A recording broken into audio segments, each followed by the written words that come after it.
É aí que nós vamos buscar as causas dessa situação. E nós vamos buscar as causas a partir da leitura dos textos de apoio, né? Vamos a eles. Eu trouxe os textos de apoio, coloquei aqui até uma figurinha, né? Coloquei duas figurinhas chorando em relação a essas abordagens e coloquei aqui uma figurinha mais alegre em relação à segunda abordagem, que, a meu ver, é uma abordagem mais produtiva e vai te gerar melhores frutos na hora de você escrever a sua redação. Agora nós vamos buscar os porquês.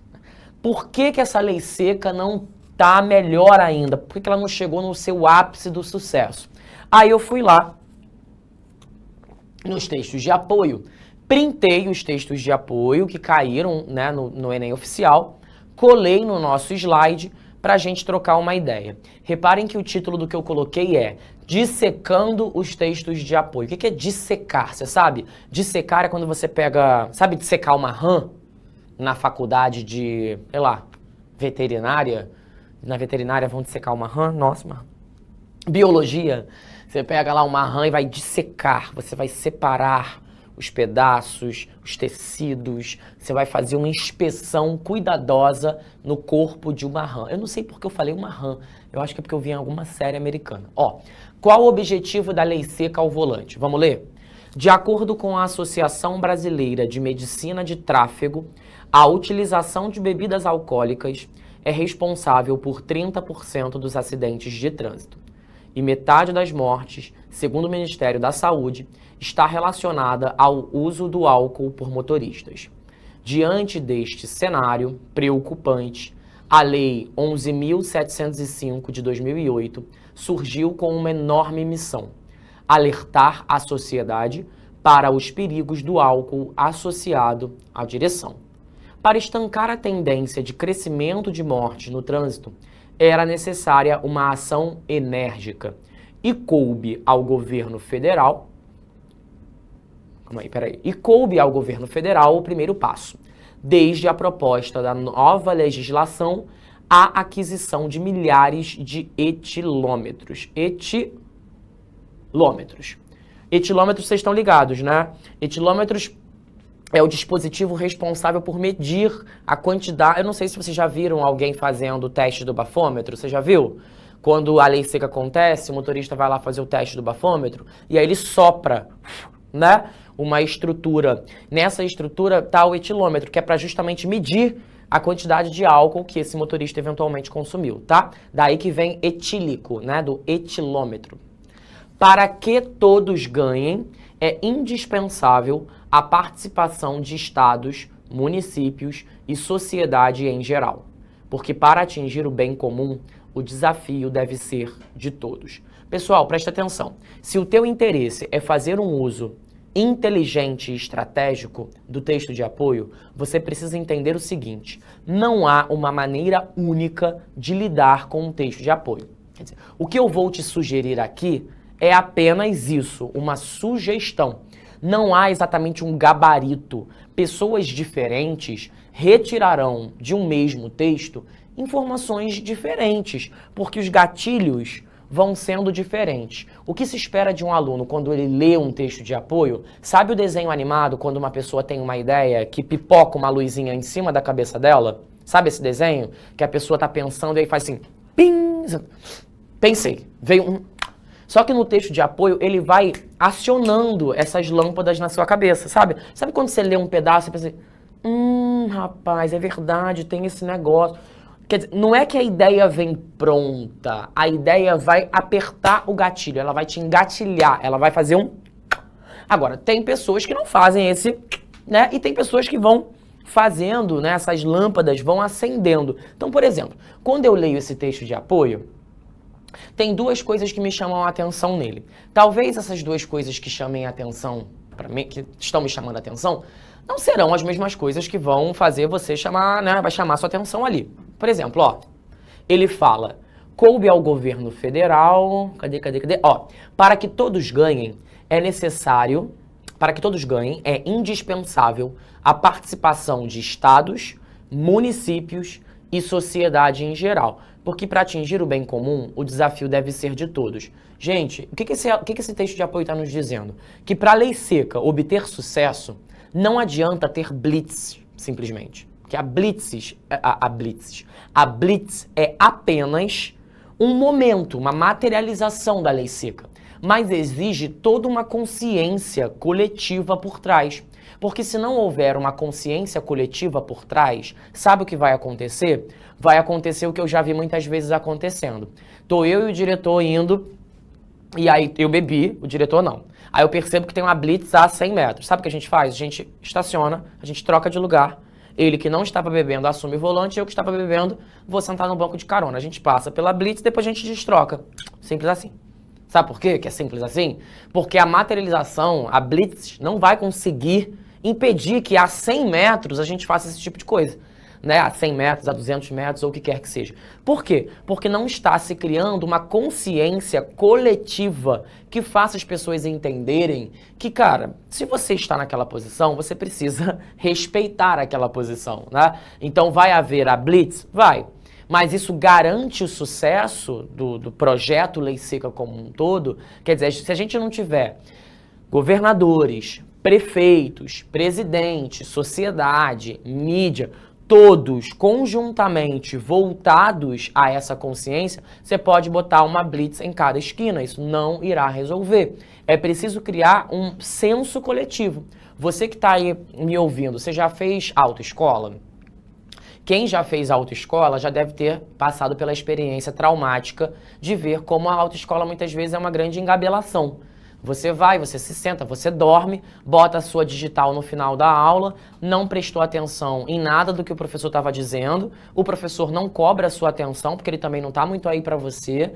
Então, o espaço que você tinha para discutir questões relativas ao trânsito, criar uma consciência de condução responsável, ela vai com Deus, porque aí você pega a sua CNH e está pronto para dirigir ali em rodovias, em ruas, colocar não só a sua vida em risco, como a vida de pessoas que nada tem a ver com o fato de você ter bebido. Então, isso vai mostrando pra gente que um trabalho isolado não é suficiente para garantir a lei seca sucesso. E isso que eu tô pensando foi porque isso aqui me engatilhou, tá vendo? Essas coisas que eu tô te contando não estão no texto de apoio. O texto de apoio deu, o PIM, menino, trabalho coletivo, é verdade, não tá tendo trabalho coletivo. Sabe que outra coisa o texto de apoio me chama a atenção? Que para o sucesso da lei seca nós precisamos de etilômetros. Investimento na compra desse etilômetro. A pergunta que fica, será que há recursos suficientes para aquisição de etilômetros? Será que hoje, em todas as capitais, aliás, não vou nem dizer só em capitais, em todas as cidades, a gente tem ali uma prefeitura que reserva um dinheiro para a compra desse tipo de material? Porque se não houver a compra desse tipo de material, eu não posso pedir que, sei lá, o motorista, deixa eu ver seu bafo aqui, deixa eu ver se tá com cheiro de cerveja. Tá com cheiro de cerveja. Não dá para ser assim, né? Até porque muitas vezes os motoristas disfarçam esse cheiro. Come uma bala, né? Não é toda bebida alcoólica que deixa um cheiro muito forte, então nem poderia ser assim. Muitas vezes a quantidade de bebida nem é suficiente para deixar qualquer vestígio de odor na boca de um condutor. Então, só por meio do etilômetro é que você vai conseguir, de fato, atestar se aquele sujeito teve contato com algum tipo de substância que não deveria ser utilizada antes da direção. Isso, de novo, está sendo dito no texto de apoio de certa maneira. Eu preciso preencher o restante dessa informação. Vamos ver o segundo texto de apoio que estava lá na prova? Aqui eu tenho uma imagem de uma campanha do governo federal, né? Tá aqui, ó, Polícia Rodoviária, Ministério Federal da Justiça e tal, Ministério Federal da Justiça, Polícia Rodoviária Federal, uma coisa, e Ministério da Justiça, outra coisa. Brasil, disponível lá, acesso no 20 de junho de 2013, você tem um copão do que parece ser uma cerveja, um carro batendo, né, de frente do copo, e lá eu tenho, não deixe a bebida mudar o seu destino. Dirigir alcoolizado é crime e pode dar cadeia. Um aluno vai olhar para isso e vai falar assim, tá, o que tem para tirar desse texto de apoio? Tá bom, olhei, não tem nada. Mas aí, olhando para o texto de apoio, eu começo a pensar, bom, isso é uma campanha, né? Isso é uma campanha. Essas campanhas acontecem com frequência? Bom, eu moro no Rio de Janeiro, viu?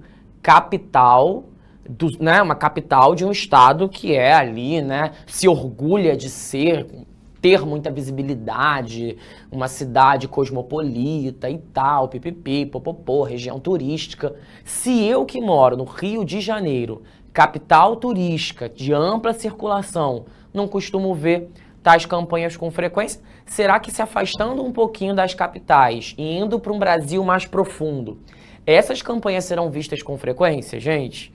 Basta você se perguntar, quantas campanhas em relação a não beber antes de dirigir você já viu? Será que muitas? Será que nenhuma? Vale a pena se fazer essa pergunta.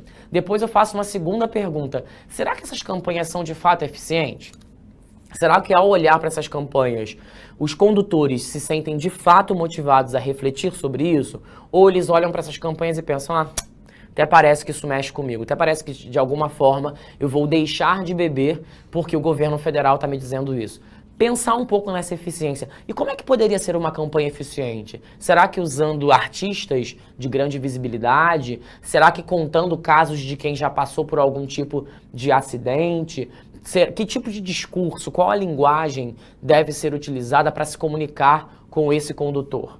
E outra pergunta que eu faço aqui em relação é, de forma isolada, as campanhas conseguem modificar a consciência coletiva? Só ter campanha resolve, ajuda, deveria ser campanha e mais alguma coisa? Se concentrar demais nas campanhas pode de alguma forma fazer com que a gente acredite que elas por si só resolverão todos os problemas? Então são reflexões que vocês podem começar a se fazer para que essas perguntas motivem reflexões e que essas reflexões possam aparecer na sua redação. Mas nada disso está sendo dito na campanha. A campanha está motivando o meu pensamento. Eu olho para uma campanha e penso, nossa, mas eu nunca vi. Se vi na escola, vi no mural da minha escola, vi num posto de saúde, vi num ponto de ônibus, mas nunca vi com frequência. Essa é uma reflexão que você pode começar a fazer, tá? Vamos para o terceiro texto. É muito comum que o Enem coloque textos assim, né, que apresentam números, às vezes no formato de gráficos, às vezes no formato de infográfico. Lei seca em números. 13%, menos 13% atendimento hospitalar. Fonte, Secretaria Municipal de Saúde. Então, menos 13% de atendimento hospitalar porque menos pessoas precisaram de atendimento, né? 97 aprovaram o uso dos bafômetros. Menos 27% de acidente no Grande Rio. Se teve menos acidente, sinal de que a lei seca está funcionando. E menos 6,2% média nacional de redução de vítimas fatais. Então a gente está vendo ali que a lei seca conseguiu obter certos efeitos positivos. Menos acidentes, menos gente machucada, menos mortes. Tudo isso demonstra pra gente efeitos positivos que essa lei seca veio trazendo, né? O que os números comprovam? Comprovam que coisa boa ela trouxe. E comprovam também, que muita gente concorda com a verificação do bafômetro para a constatação de que o condutor bebeu ou não bebeu, né? A pergunta que fica é, a sociedade em geral tem consciência desses números? As pessoas sabem que a lei seca tem funcionado? Porque eu vejo, né? Eu dirijo, mas dirijo pouco, mas eu vejo como muitas pessoas ficam pé da vida quando, caraca, blitz da lei seca, que inferno, aí ficam estressadas, não querem ir pra casa, meu Deus e tal. Claro, né, gente, ninguém fica feliz da vida, meu Deus, uma lei seca, eu vou ficar um tempão aqui parado no trânsito. Pode ser um pouco incômodo, um pouco estressante, principalmente se você estiver voltando de viagem, tá cansado do trabalho, mas será que se a sociedade ela tivesse consciência do quanto a lei seca já fez em termos positivos, será que ela não tá... De repente ela ficaria um pouco mais aberta a esse momento, né? É o tal do mal necessário, né? A gente fica um pouco mais empacado no trânsito? Fica, porque não tem jeito. Se você vai ter uma lei seca ali na frente, o trânsito vai dar uma engasgada mesmo, né? Tende a engasgar. Mas será que a sociedade entendesse isso e reconhecesse? Ela não estaria um pouco mais carinhosa e simpática a lidar com esses momentos? Porque quando a gente reconhece o valor positivo de uma ação como essa, a gente tende a aceitar melhor os momentos em que acontece a blitz da lei seca, né? Então, e como nós poderíamos trazer tais números ao debate público? Bom, eu faço isso na condição de professor. Enquanto eu estou em aula discutindo sobre acidentes no trânsito, eu levo para minha sala de aula e explico ao meu aluno que, gente, eu sei que vocês que estão começando a dirigir agora, né, os meus alunos do terceiro ano, estão tirando carteira agora, 18 anos, 19 anos, e a gente sabe que um condutor tão novo tende a ser um condutor muito impaciente. Quem começa a dirigir do dia para a noite costuma ser muito impaciente, muito apressado, aí vê uma lei seca, quer cortar caminho, quer subir na calçada, quer fazer um bocado de besteira no trânsito. Se essa galera, principalmente mais jovem, tivesse consciência disso, e é por isso que eu levo isso para a sala de aula, talvez as pessoas parassem de querer cortar caminho. Aí tem gente que dá ré, né, começa a dar ré na pista para poder pegar um atalho, um retorno, não passar pela lei seca, sobe na calçada, sai na outra rodovia, faz um monte de barbeiragem, tudo para tentar fugir da lei seca. Isso é completamente irresponsável, né? Até porque nesse movimento de você tentar cortar caminho, aí é que você pode acabar causando um acidente, tá? Que mais? Vamos lá, repulsão magnética a beber e dirigir. A lei da física que comprova que dois polos opostos se atraem em um campo magnético é um dos conceitos mais populares desse ramo do conhecimento. Tulipas de chope e bolachas de papelão não servem, em condições normais, como objetos de experimento para confirmar essa proposta. Traduzindo, bom, eu não sou lá um professor de física não, mas isso eu vi nas aulas de física enquanto eu ainda estudava. O que ele está dizendo aqui é que dois polos opostos, dois polos opostos se atraem em um campo magnético. É um dos conceitos mais populares. Aí ele diz que tulipa de chope e bolacha de papelão não são dois materiais que nos ajudam a comprovar esse conceito físico. A ideia de uma agência de comunicação em Belo Horizonte foi bem simples. Ímãs foram inseridos em bolachas utilizadas para descansar os copos. Aquele negocinho que tu coloca em cima da mesa e coloca o copo em cima para não molhar a mesa, né?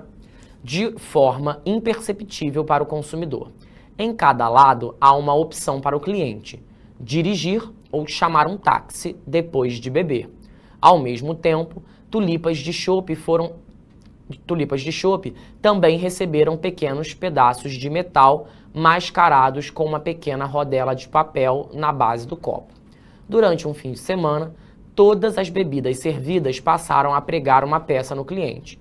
Ao tentar descansar seu copo com a opção dirigir virada para cima, os ímãs apresentavam a mesma polaridade e, portanto, causando repulsão, fazendo com que o descanso fugisse do copo. Entenderam o que ele explicou? Então, você está lá, bebendo. Aí tem uma bolachinha em cima da mesa. De um lado da bolacha é dirigir. De outro lado da bolacha é chamar um táxi. Aí vamos imaginar que você está bebendo e a bolacha está virada para cima, com dirigir. Quando você fosse colocar o copo, você ia ter uma repulsão. Porque os polos colocados ali foram colocados, os polos magnéticos, né? Foram colocados ali de tal maneira que a bolacha iria repelir o copo. Então você ia acabar não conseguindo colocar o copo. Agora, se estivesse lá com chame um táxi, chamar um táxi, aí a bolachinha iria atrair o copo.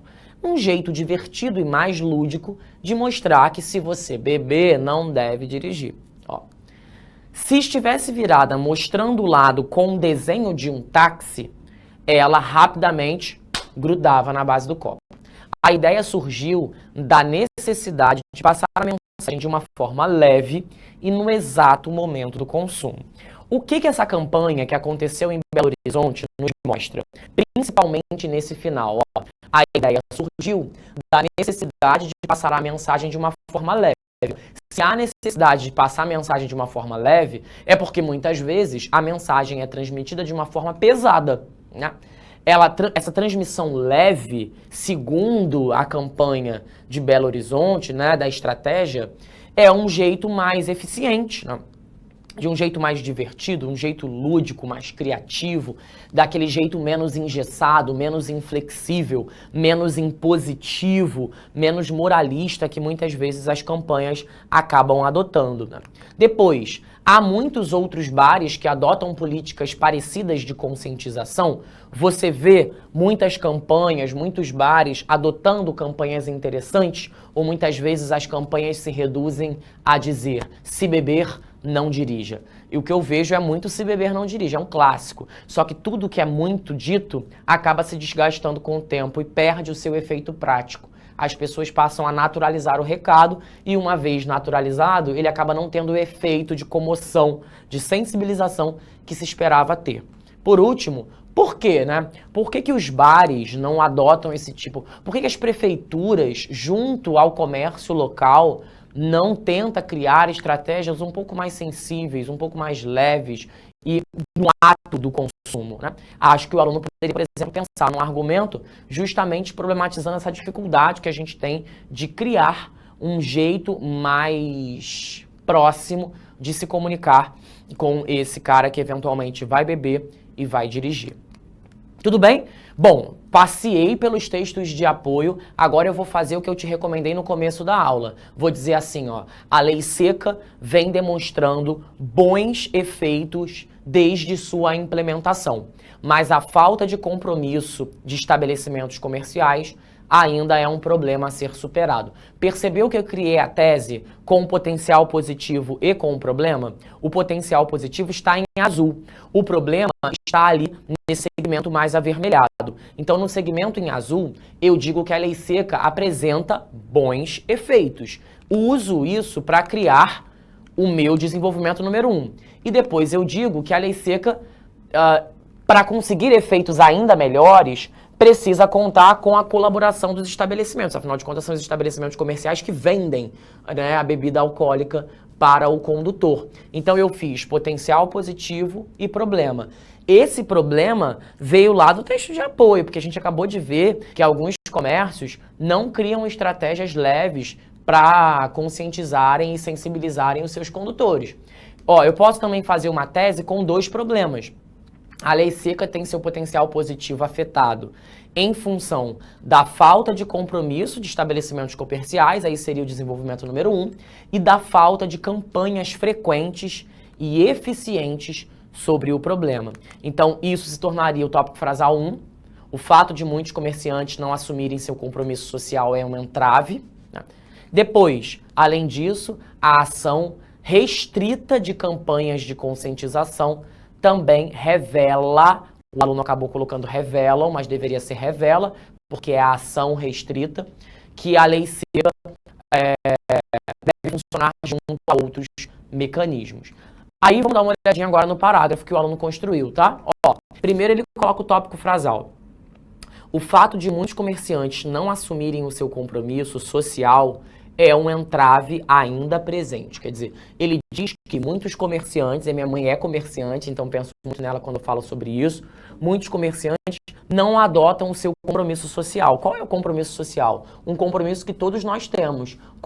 Como cidadãos, nós temos direitos e deveres. E esses deveres não são só deveres que precisam estar na lei. São deveres que presumem uma convivência coletiva, que dizem respeito à nossa harmonia social. Jogar lixo no chão é um crime? Não, não é um crime. Mas você vai fazer isso? Não, porque isso não corresponde ao seu papel cidadão, né? A gente tem que prezar pelo convívio coletivo. Então ele diz aqui que comerciantes não prezam muitas vezes por um convívio coletivo. Vamos ver o que ele quer dizer com isso. Quando consideramos efeitos da lei seca, precisamos considerar que a sociedade também tem sua responsabilidade. Quanto a isso, a falta de ação de comerciantes é um indício de que a vida humana está sujeita ao interesse econômico na venda por bebidas, ou seja, essa galera só quer vender, né? Só quer lucrar. Era de se esperar que aqueles que comercializam álcool também colaborassem com um reforço constante sobre os riscos da direção perigosa.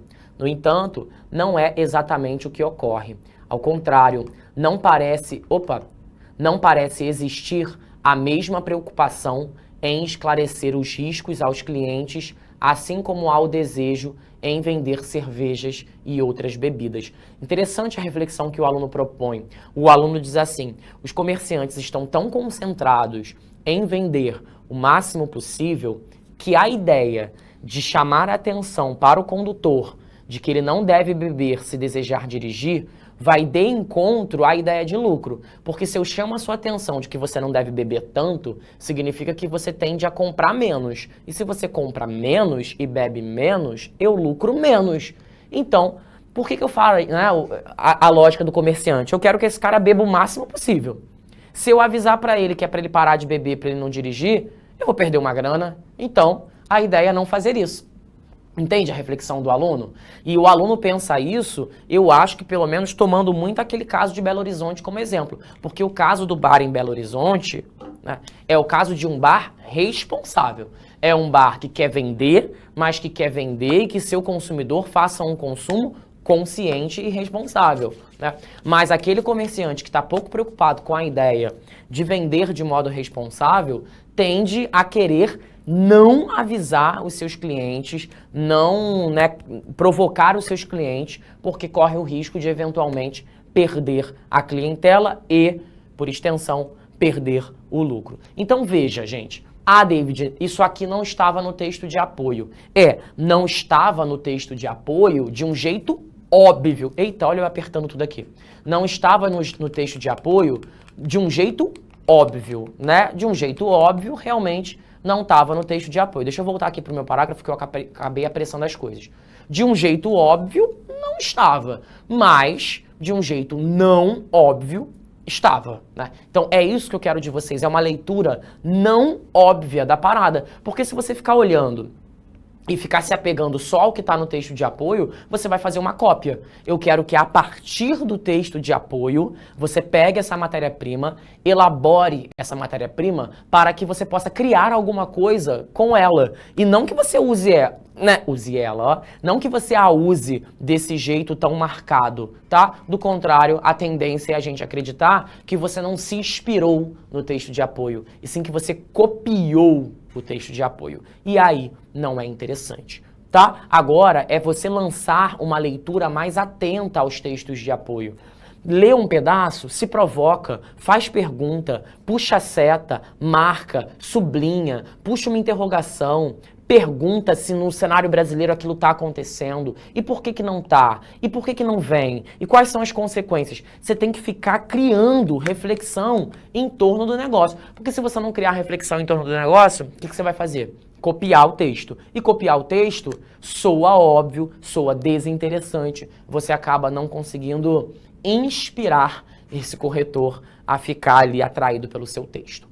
Beleza? Bom, agora é tentar, viu, gente? Vai pegando os temas que já caíram do Enem, vai experimentando esse movimento, porque não é um tipo de aula que você viu, aprendeu e aplicou. Você vai apurando a estratégia e tornando esse jeito de ver os textos de apoio cada vez com maior rigor, maior preciosismo, maior cautela. Beleza? Vou ficando por aqui. No próximo encontro já é ao vivo de novo, aí tem aquela magia, tem aquela sedução, vocês mandam as perguntas e vão colaborando com a aula também, tá bom?